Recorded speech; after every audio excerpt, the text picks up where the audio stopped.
Mari sekali berdoa sama-sama katakan amin. Tepuk tangannya Maria bagi Tuhan Yesus. Silakan duduk Bapak Ibu yang saya kasihi. Shalom. Senang ketemu dengan Bapak Ibu kembali.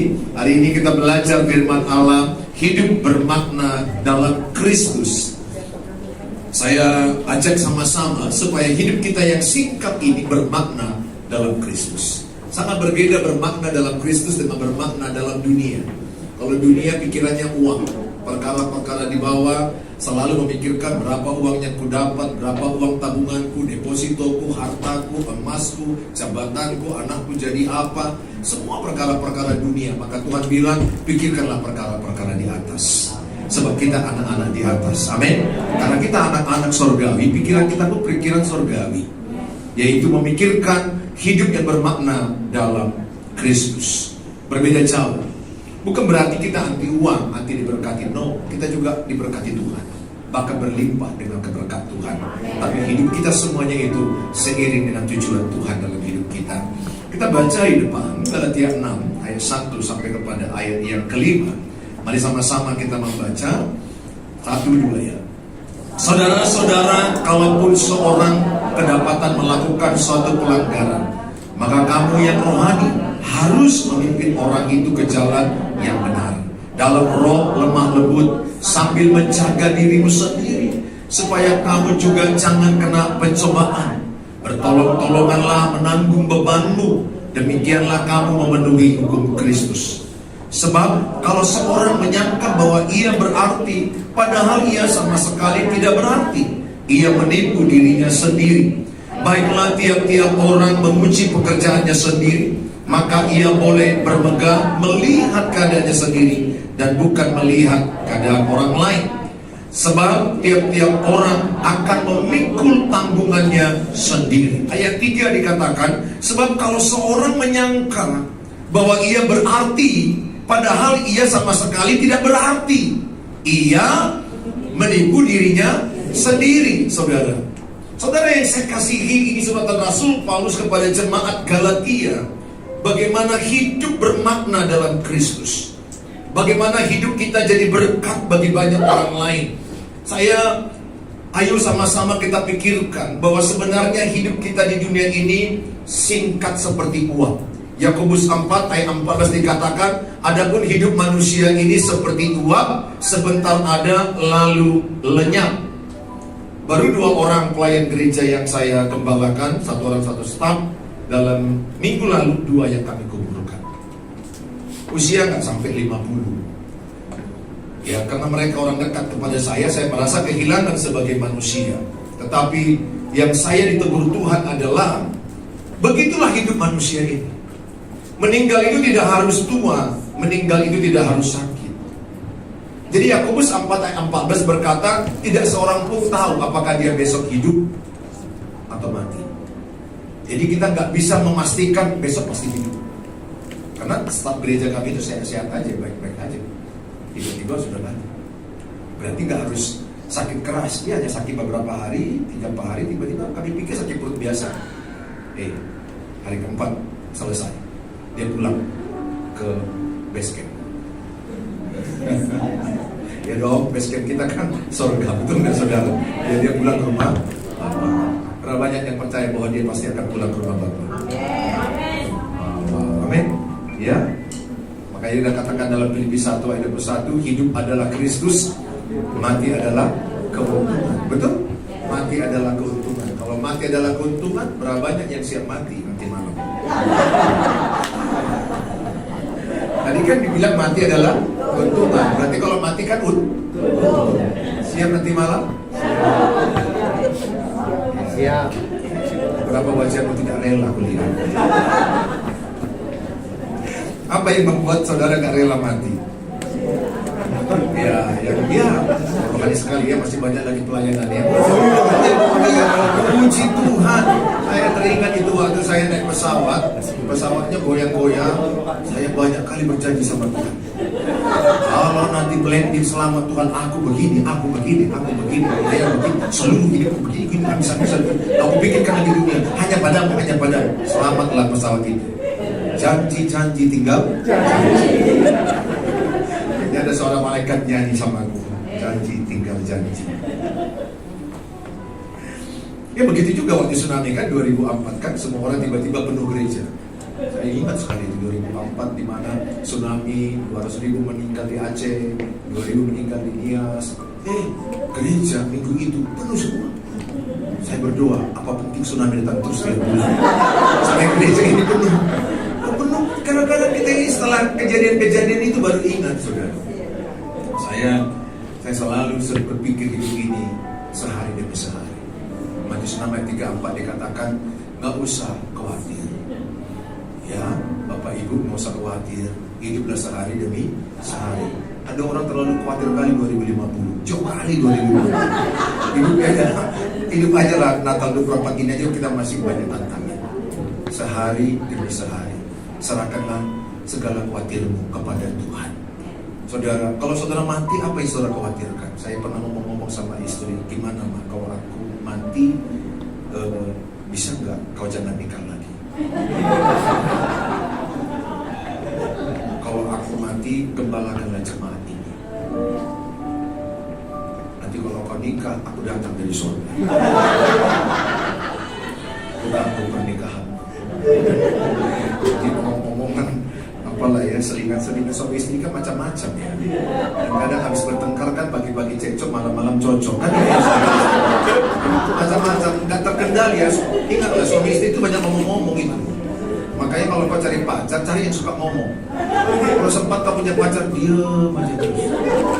Apalah enaknya Medan beras lagi kalau diam aja sebenarnya. Enak ya. Pernikahan itu percaya, ngomong-ngomong. Yakinlah ngomong-ngomong. Enaknya kita dengan pasangan itu ngomong-ngomong. Sempat ngomongi batu kan bahaya, betul. Diam aja. Nah saudara, terus dia bilang sama saya, kalau yang mati itu saya, apakah Papa nikah lagi? Saya bilang, jadilah kehendak Tuhan. Karena susah saya menjanjikannya. Karena laki-laki ini kan susah sekali. Laki-laki ini kalau sudah memiliki istri, rumah itu jadi nggak teratur. Kalau suami dulu pergi ke rumah bapak, istrinya masih bisa mengatur semua anak-anaknya. Saya udah lihat jemaat-jemaat kami yang saya kuburkan. Kalau yang meninggal itu adalah suaminya, istri itu masih bisa mengamankan anak-anak. Rumah masih bagus. Dan waktu kulihatlah, kan saya sudah lama pendeta, udah banyak orang kuburkan. Jadi kalau kulihat istri yang saya kuburkan, itu rumah itu nggak teratur. Dan anak-anakku nggak teratur, kacau. Di mana pakaian, di mana semuanya kacau begitu. Singkat cerita yang saya maksudkan Bapak Ibu, berapa banyak yang mau hidupmu berarti bagi Kristus? Amin. Yang pertama, orang yang berkata hidupnya berarti bagi Kristus, hidupnya menuntut orang dalam kebenaran. Itulah misi Tuhan paling utama memilih saudara. Yohanes 15 ayat 16 dikatakan, bukan kita yang memilih Tuhan, tapi Tuhan yang memilih kita, supaya kita pergi dan berbuah lebat, dan nama Bapa dipermuliakan. Yohanes 15 ayat 16, buah di situ bukan bicara buah roh. Yohanes 15 ayat 16 itu bicara jiwa-jiwa. Kalau kita menanam biji mangga, buahnya mangga. Kalau kita menanam biji durian, buahnya durian. Kalau Tuhan menanam kita 70 tahun di dunia ini, buahnya murid-murid Tuhan. Percayalah, ketika Tuhan berhadapan dengan kita di hari penghakiman, Dia tidak akan tanya berapa deposito, berapa banyak uang, berapa banyak harta. Percaya, ayatnya tidak ada itu. Yang bahkan ada ayatnya, kekayaan dunia ini adalah sampah, kemuliaan dunia ini adalah sampah, tidak sebanding dengan kemuliaan Tuhan. Jadi saudara, Tuhan tidak tertarik dengan tujuan manusia yang mencari uang dan mencari uang terus. Percayalah, Matius 6 ayat 33, cari dahulu kerajaan Allah dan kebenarannya, maka sekaliannya ditambahkan. Saya percaya kalau orang yang mencari Tuhan, artinya mencari kebenaran, hidupnya benar, aku percaya dia tidak meminta-minta, bahkan tidak meminjam-minjam. Jangan bilang boleh tak pinjam bang untuk KPR, ya, itu itu lain cerita, cicil rumah. Ya, maksud ini minjam-minjam adalah mau beli sepatu aja pinjam, mau pergi ke salon Natal aja berutang. Ya, ada loh orang memaksakan diri untuk perayaan Natal seperti itu. Kalau saya ajarkan di gereja, biaya Natal itu murah, gaya Natal itu yang mahal. Betul? Biaya Natal mana ada mahal? Natal kan di kandang domba, kotor, bau, sederhana. Kan itunya, pada waktu itu lahirnya Tuhan Yesus. Jadi menurut saya biaya Natal itu nggak mahal. Yang mahal itu apa? Gaya Natal. Ya, biaya hidup pun nggak mahal. Gaya hidup yang mahal. Bilang sebelahnya kurang gaya.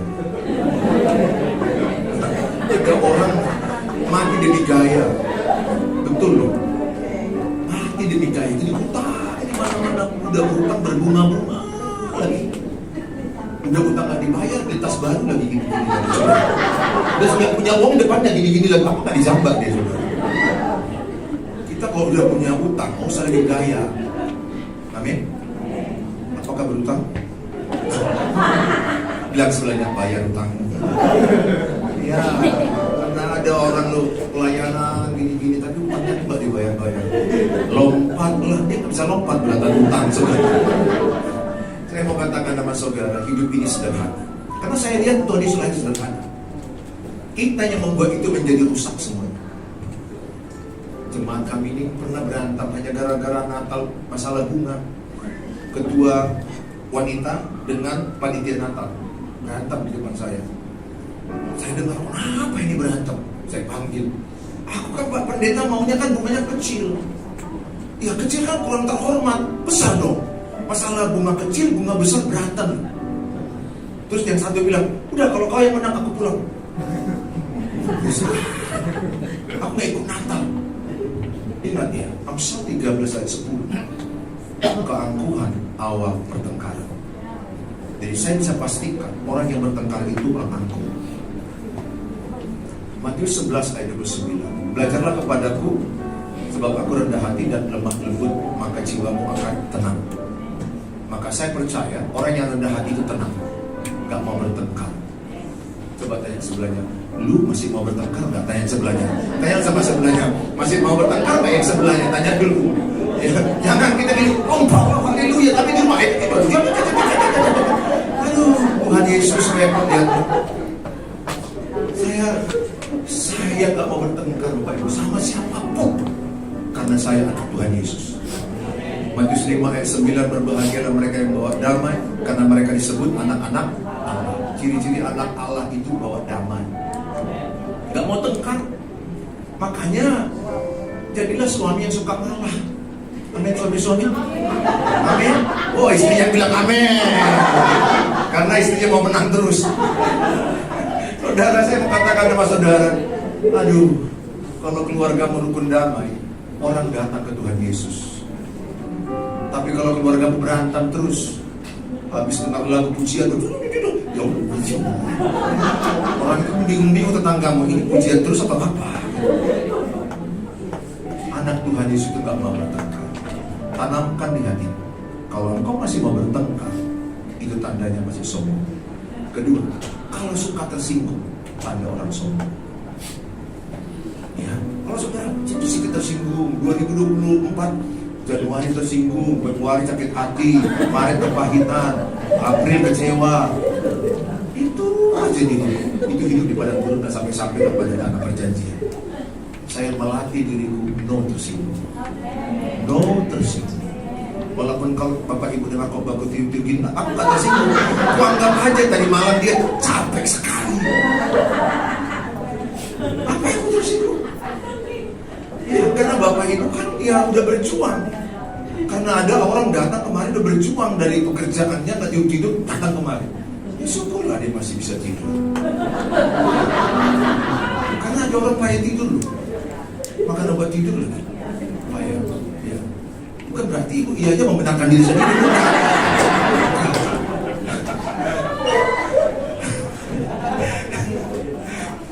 Saudara, kembali di poin pertama ini.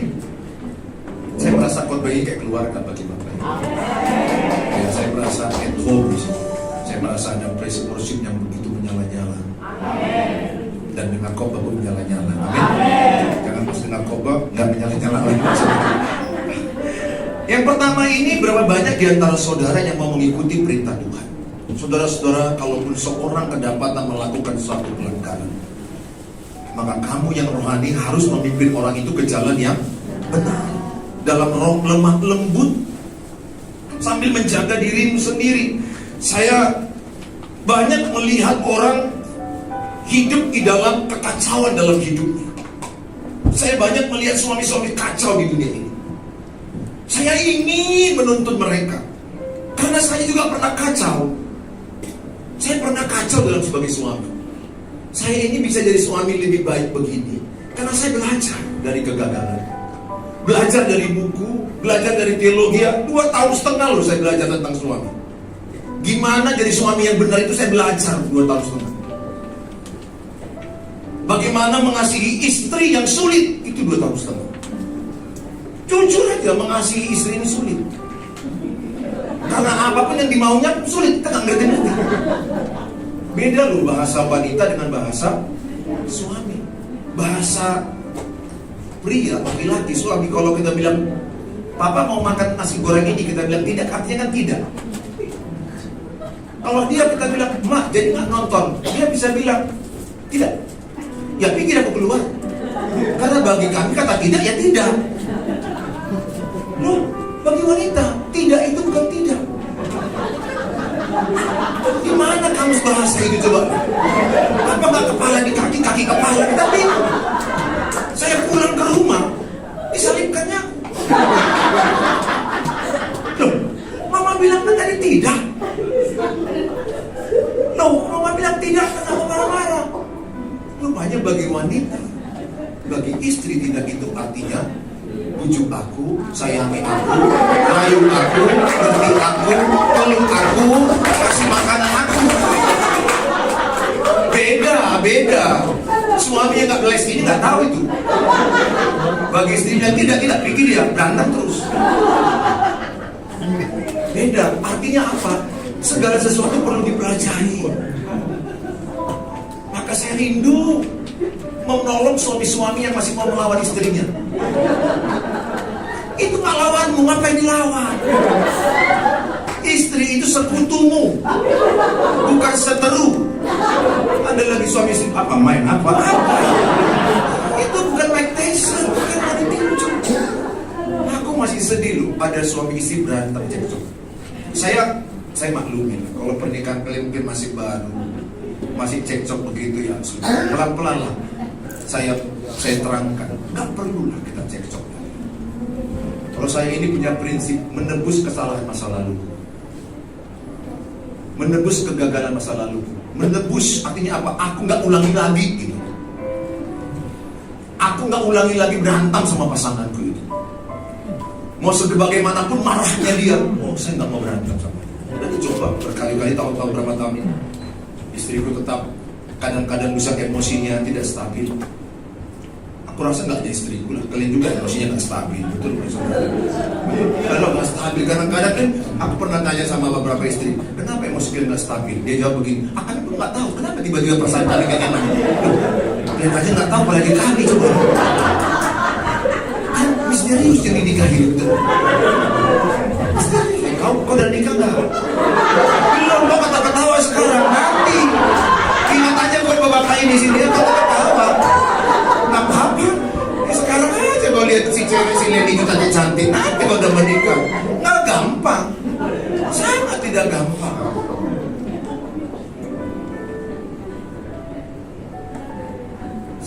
Sangat sedih aku lihat suami masih mau bentak istri. Ingat ya bapak-bapak, bentakan begitu akan mersakiti hatinya dan terekam di alam bawah sadar. Dua yang tidak bisa kembali, waktu dan kata-kata. Jangan pernah sakiti anak-anakmu dengan kata-kata. Ada orang tua lagi yang kulihat parentingnya sangat kacau. Anak itu direjekinya, kau bodoh, kau anak sial, kurang ajar, nggak jadi apa-apa, terkutuk lagi gede. Aduh, ada lagi bapak yang pukul anak.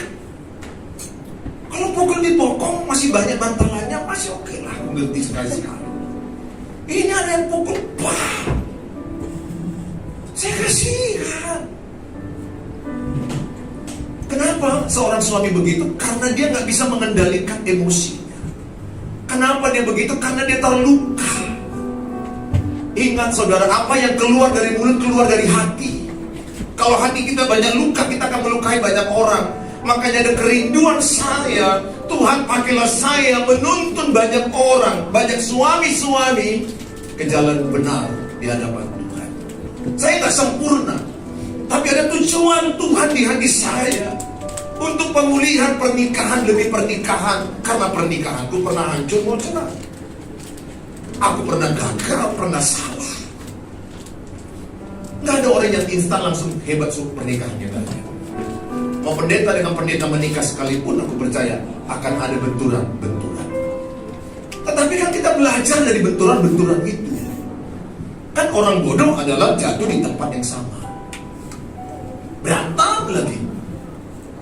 Terlebih suami-suami, sadarilah hari ini bahwa istrimu itu adalah sekutumu dan dia ada dalam dirimu. Efesus 5 ayat 28 dikatakan, kalau engkau merawat istrimu, engkau merawat dirimu sendiri. Kalau engkau membahagiakan istrimu, engkau membahagiakan dirimu sendiri. Kalau engkau menyakiti istrimu, engkau menyakiti dirimu sendiri. Maka saya tanamkan di hatiku, never and never, tidak mau menyakiti istrimu lagi. Tidak mau menyakiti hati anak-anakku lagi. Karena prinsipnya bagi saya adalah, ubahlah aku Tuhan. Ingat, kalau keluargamu mau jadi sorga, hilangkan menuntut. Menuntut itu membuat pernikahan neraka. Kedua, jangan ingat-ingat kesalahan yang lalu. Ya, kalau mau pernikahanmu bagus, jangan ingat-ingat kesalahan pasanganmu yang lalu. Saya masih ingat, saya menuntut istri sebagai istri pendeta. Oh, dia lebih tajam lagi, sebagai mulut pendeta. Saya udah benci dengan mulut ini, karena mulut ini udah banyak khotbah gitu. Waduh, kalau udah berantem itu setan sama setan yang datang. Ingat, pertengkaran itu pintu setan masuk. Kalau tidak mau setan masuk ke rumahmu, no bertengkar. Jangan menuntut. Coba sama-sama katakan, Tuhan ubahlah saya. 1, 2 ya. Tuhan ubahlah saya. Dikot lagi, Tuhan ubahlah saya. Ubahlah saya, supaya lewat perubahan saya, keluargaku dimenangkan. Suami-suami katakan, Tuhan ubahlah saya.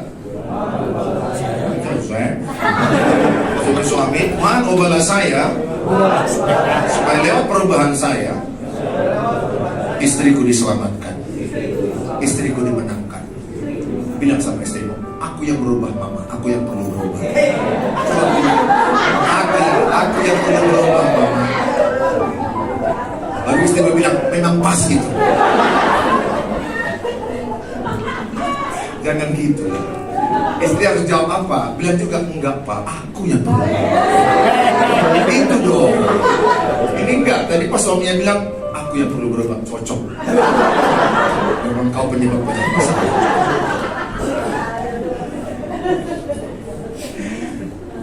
Saudara, dengan satu orang seperti saya aja bilang sama diri saya, ubahlah saya, nggak ada pertengkaran lagi. Karena saya berfokus kepada perubahan saya. Tapi ketika saya dulu berfokus kepada perubahan istriku, berantem. Dan istriku juga fokus kepada perubahan saya, berantem. Saya fokus kepada perubahan anak-anak, berantem. Tapi saya fokus dengan perubahan saya. Mengembalakan jemaat juga begitu. Saya fokus dengan perubahan saya, bukan perubahan jemaat. Segala sesuatu dimulai dari saya. Keluarga itu segala sesuatu dimulai dari ayah. Saya mengajak sama saudara, maukah saudara menuntun orang yang jatuh dalam pelanggaran dengan roh lemah lembut sambil menjaga dirimu? Jaga dirimu. Gak mungkin aku akan menuntun orang kepada suami yang benar. Aku gak benar. Gak mungkin aku menuntut pernikahan yang benar, yang harmonis. Pernikahan kami hancur. Oke. Mana bisa aku menuntun orang mendidik anak yang benar, aku pun mendidik anak dengan salah. Maka saya bersyukur sama Tuhan. Tuhan memakai saya untuk saya berubah terus ke arah Kristus. Sehingga lewat perubahan saya, suami-suami dimenangkan. Sehingga lewat perubahan saya, keluarga demi keluarga dimenangkan, pernikahan demi pernikahan dimenangkan. Lihat zaman now, banyak hancur pernikahan karena perselingkuhan. Ada yang kepah karena hal-hal yang egois. Yakobus 3:16 dikatakan adalah akar segala kekacauan dalam pernikahan adalah mementingkan diri sendiri, egois. Saya berdoa, maulah saudara dipakai Tuhan menuntun orang. Amin. Tuhan tahu kita gak sempurna, kita pun sedang disempurnakan. Tapi di hati kecilmu ada kerinduan, pakailah aku Tuhan. Lihat ada banyak orang hidupnya kacau, mati sia-sia, bunuh diri, hidupnya kacau. Saya mau menjerit, berdoa, pakai aku Tuhan. Saya rindu banyak pemuda-pemuda dimenangkan bagi Tuhan. Ada banyak pemuda-pemuda yang hidupnya lari ke pornografi, hal-hal najis, hal-hal sia-sia. Tidur jam 2 pagi, jam 3 pagi. Sekarang terbalik loh. Anak-anak muda sekarang ini gak tidur lagi jam 11. Saya bilang, tidurlah jam 11. Oh enggak Pak Pendeta, itu baru mandi. Baru mandi jam 11. Terus makan malam jam berapa? 12:30. Kok bisa ya manusia sekarang begini? Kacau. Main game, gadget terus. Fatherless, banyak orang fatherless, kurang figur ayah. Lihat orang-orang yang di jalanan hidupnya kacau, anak-anak muda. Lihat banyak orang gay, homo, free sex, seks bebas, belum diberkati udah melakukan seks. Banyak. Kalau dasar mereka aja sudah free sex, diberkati sekalipun tuh kacau nanti pernikahan. Kacau. Ada harga yang mereka bayar lah, karena diawali nafsu. Dasar Kristen kan pernikahan itu kasih Kristus, bukan nafsu manusia, bukan nafsu daging. Tapi zaman now itu kan terjadi di mana-mana. Kita nggak bisa tutup mata. Itu terjadi di mana-mana. Bahkan ada seorang bapak bilang sama saya, mana mungkin Pak Pendeta sekarang itu mereka nggak melakukan seks dulu baru diberkati? Nggak mungkin lah Pak Pendeta. Zaman now dulu, merasa hampir semua lah begitu. Menurut penilaian dia. Menurut saya nggak semua, tapi banyak orang. Mungkin dominan. Orang melakukan seks dulu baru diberkati, dominan. Tapi dia dasarnya kan kacau di pernikahan. Kalau dasarnya nafsu, pastinya akan hancur. Bisa cerai. Karena dasarnya nafsu. Siapakah yang harus bertanggung jawab? Orang tua. Sayang kalau anak-anak itu fatherless. Orang tuanya nggak punya dasar mengajarkan ini kepada anak-anaknya. Nggak ada bapak yang menjadi teladan, role model. Mau jadi apa anak itu tergantung bapak mamanya. Ingat Bapak Ibu, tidak ada anak yang jahat. Tidak ada anak yang lahir jahat, itu maksudnya. Anak itu salah asuh. Di tangan yang salah, gitu loh maksudnya. Anak itu nggak diajari dengan prinsip-prinsip firman Allah. Kalau diajarkan benar dengan prinsip firman Tuhan, aku percaya anak itu menjadi kepala tidak ekor. Anak itu naik tidak turun. Masalahnya adalah dunia ini sudah terpola dengan pola yang sesat, yang salah. Banyak melakukan pelanggaran-pelanggaran. Saya berdoa di poin yang kedua, saudara mau dipakai Tuhan. Bertolong-tolonganlah. Bertolong-tolonganlah menanggung bebanmu. Demikianlah kamu memenuhi hukum Kristus. Bertolong-tolonganlah kita. Nggak usah lagi saling menyalahkan. Kalaupun kita lihat ada orang jatuh dalam perzinahan, jangan dengan kasar. Kita harus bantu dia dengan roh lemah lembut. Tuntun dia dengan lemah lembut. Jangan kita menghakimi dia. Di gereja yang saya gembalakan itu banyak datang orang yang berdosa. Ada yang udah menikah 3 kali. Waktu kami pendataan, jadi suami yang benar sekarang yang mana? Ya yang mana ya Pak ya? Yang satu ini gak jelas sudah pergi, tapi belum cerai. Yang kedua yang mana? Yang kedua juga antara iya dan tidak ini. Yang ketiga inilah Pak sama hal saya sekarang. Saya hanya berpikir, Tuhan, mereka sudah datang ke gereja. Artinya berarti mereka mau dipulihkan. Saya nggak persoalkan lagi yang rusak yang lalu. Gereja itu seperti bengkel memperbaiki. Jadi kalau ada anak muda datang kemari, kita perbaiki. Tujuan hidupnya apa? Dasar-dasar hidupnya apa? Bagi saya Bapak Ibu datang sekarang aja beribadah begini, saya bersyukur. Walaupun beberapa di antara Bapak Ibu berjuang dengan khotbah ini, nggak apa-apa lah. Tuhan sayang sama kalian. Artinya apa? Gereja ini dipakai Tuhan untuk menolong orang lain. Kalau ada kerinduan Bapak Ibu berkata, Tuhan aku mau dipakai untuk menolong orang lain, lihat Tuhan semakin lengkapi Ibu dengan segala apa yang Bapak Ibu butuhkan. Ingat ya, Tuhan menjadikan kita itu untuk mencari dan menyelamatkan terhilang. Lukas 19 ayat 10. Artinya apa? Lewat hidupmu akan ada orang yang diselamatkan. Lewat hidupmu akan ada menjadi murid Kristus. Lewat hidupmu akan ada pernikahan dipulihkan, anak-anak yang dipulihkan, ibu-ibu yang dipulihkan. Saya berdoa engkau mau menolong orang lain. Poin yang ketiga, menguji pekerjaan sendiri.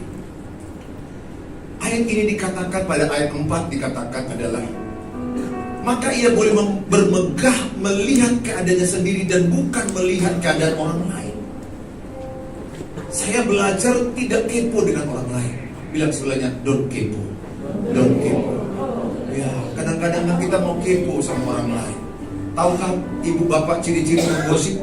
Ini kalimatnya. Pertama, ciri penggosip itu kalimatnya seperti ini. Udah tahu nggak kabarnya ya? Saya pernah mana? Niko, udah tahu nggak kau kabarnya? Belum. Terus aku bilang, mau tahu nggak kabarnya? Kalau dia tahu berarti penggosip, betul nggak? Berarti jumpa. Saya udah penggosip, dia juga mau tahu. Dia mau kepo, kan gitu. Padahal nggak ada hubungannya dengan orang yang aku bilang ini. Tentang Rosa loh. Padahal Rosa ini nggak ada hubungan dengan dia. Tapi karena dia kepo dan penggosip, mau dia dengar. Itu ciri penggosip pertama ya. Jadi kalau ada juga orang bilang sama bapak ibu, udah tahu nggak kabarnya? Bilang aja, nggak mau tahu lah. Banyak lagi pikiran saya, banyak lagi mau dipikirkan. Harusnya begitu ya. Yang kedua adalah dia akan bilang seperti ini ciri penggosip. Dia akan bilang, Niko, kita bukan bicarakan orang lain, kita bukan bicarakan orang itu. Maksudku bukan membicarakan orang itu. Jadi dia nanya, jadi bicarakan siapa? Yang bicarakan kecoa gitu kan saudara. Nah, saudara, sering sekali orang-orang di sekitar kita itu kepo.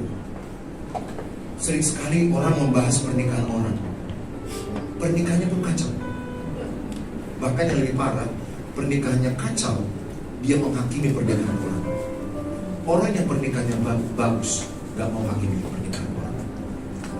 Orang yang pribadinya good, baik di hadapan Tuhan, dia gak mau rendahkan orang.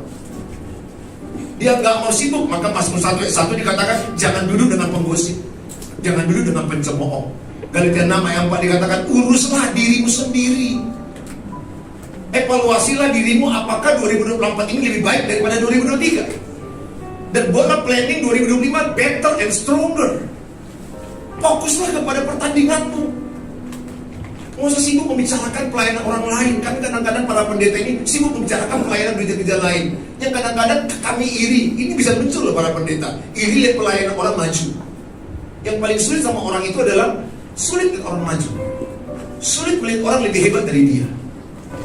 Harusnya kita senang lihat orang maju, kita senang lihat sukses. Saya senang kali tadi di gereja ini, kulihat semakin maju, semakin banyak jiwa-jiwa, praise and worship-nya juga berkembang, semakin banyak orang dimenangkan. Bahkan aku bisa berdoa, bisa 2 sesi ke depannya gereja ini. Amin. Ada ibadah sore.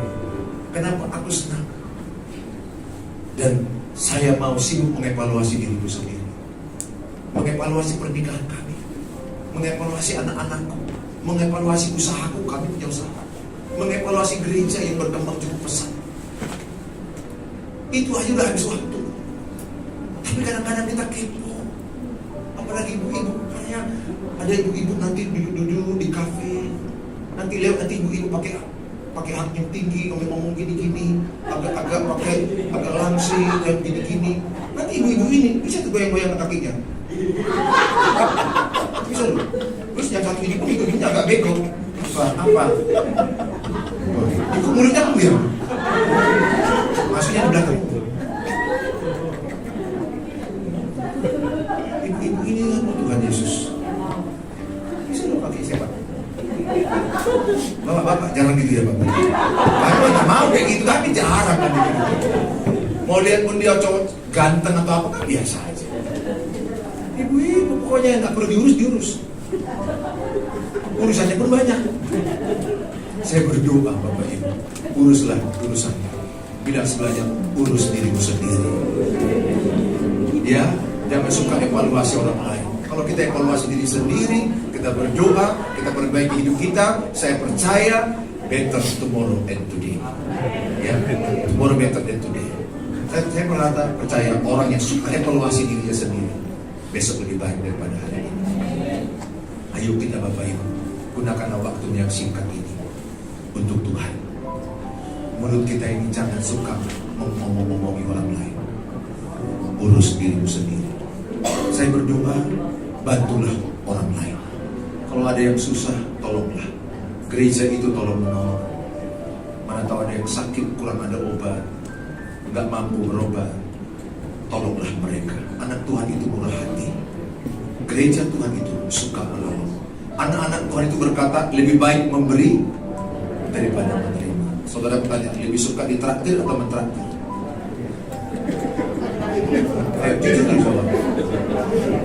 Siapa yang sama kayak saya lebih suka mentraktir?